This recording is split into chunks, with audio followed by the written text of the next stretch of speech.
Hello, as I promised in the last video, I'll be today covering the concept of competitive advantages. In my opinion, this is one of the most important aspects you should try to understand about the company whose shares you're planning to invest in.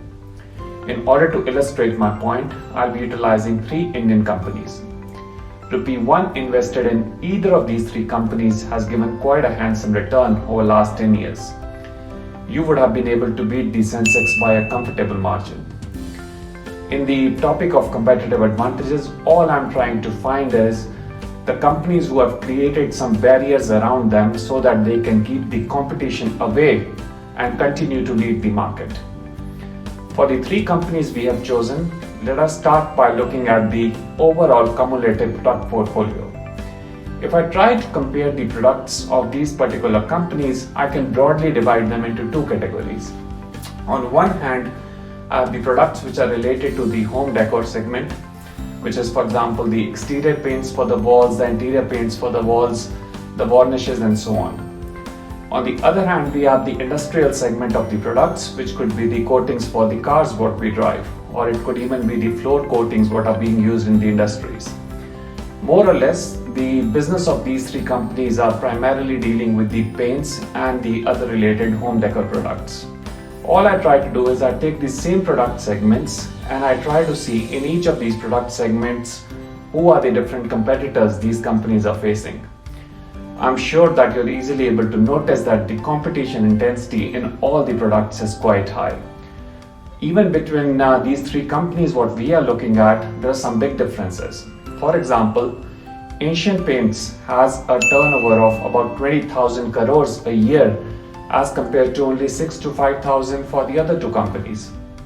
The working capital cycle days is quite good for Asian Paints and Berger as compared to Nerolac.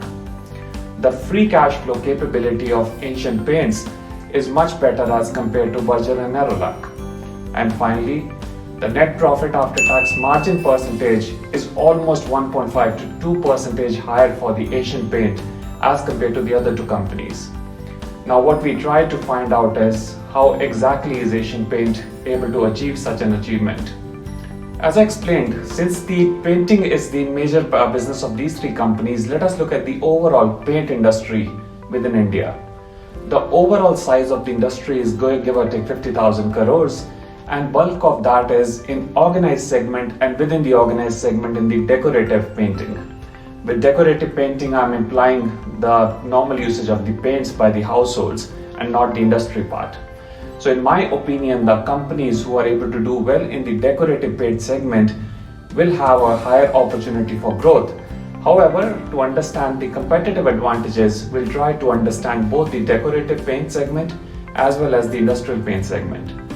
What we try to look for within the decorative paint segment is the three aspects on which the leader could be really gaining the market share. So let us start with the brand power. All I did was I tried to map the overall painting process. How exactly does a household decide to go for a painting in the house, for example? If we try to now map the different decision makers, I could broadly say that the people living within the household as well as the interior designers linked to them, the relatives linked to them are one of the important decision makers. But then the painter community is another important decision maker because many a times household might very well ask the painter what could be the potential good paint they could be using. Overall, what these three companies have done is they have tried to tackle all these different decision makers. For example, companies are running special training programs for the painters to draw loyalty towards their brand. Similarly, the companies have tied up with the interior designers so that they can use the influence of interior designers to get their product in the houses of the household.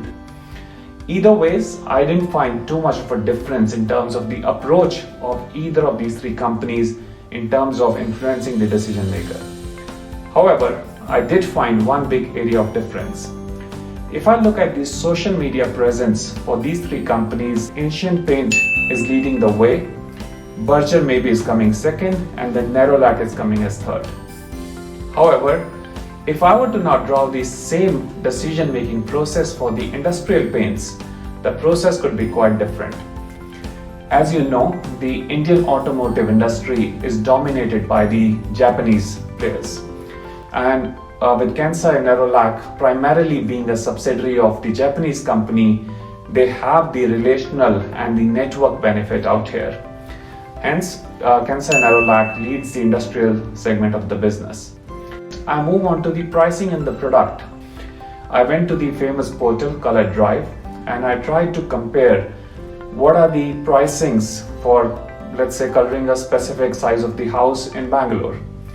I immediately noticed neither there's a product specialty from any of the brands nor there's a big pricing difference. So in my opinion, this is not going to be a big influencer in the decision of the household to choose a particular brand over the other. So I would say that all three brands are almost equal on this. Finally, in order to evaluate the competitive advantages, I picked up the geographical reach of these three companies, as well as I tried to see if there are certain specific systems and processes which might be making one company more special than the other. Clearly, you can look in this view, Asian Paint is not only having a very big reach within India, they are also having a big reach outside the country of India. On this aspect, I believe Asian Paint is ahead of Berger and Nerolac. And another beautiful thing they are able to do is, in order to run this massive supply chain, because they have so many consumers to reach, they have beautifully used information technology systems. They're able to forecast the demand much better as compared to other players, and hence they also have a better working capital days, which is the number of days for them to convert their receivables into cash. Hence, I think Asian Paint clearly has a better competitive advantages here. So I hope you're able to understand that I followed a specific approach. I looked at the number of competitors the company has. Then I started to look for certain specific attributes which might be helping one company over the other. And finally, I tried to kind of give a rating that why particular company is strong now, and more importantly, why I believe they'll continue to be strong going forward in future. In order to conclude the analysis of these three companies, I just present to you the similar scorecard, what I've typically done for the previous videos.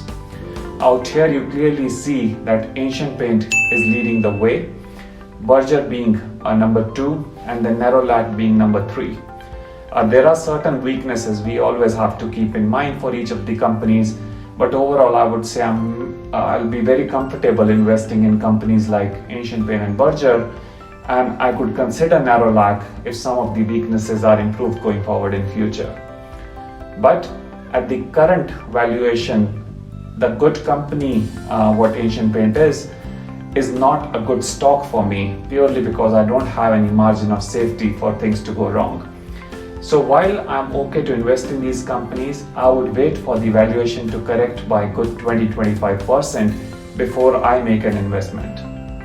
I hope this was helpful for you, and once again I urge you to think really deeply about the competitive advantages of the companies you're planning to invest in. Hence, you will be making a long-lasting decision for the future.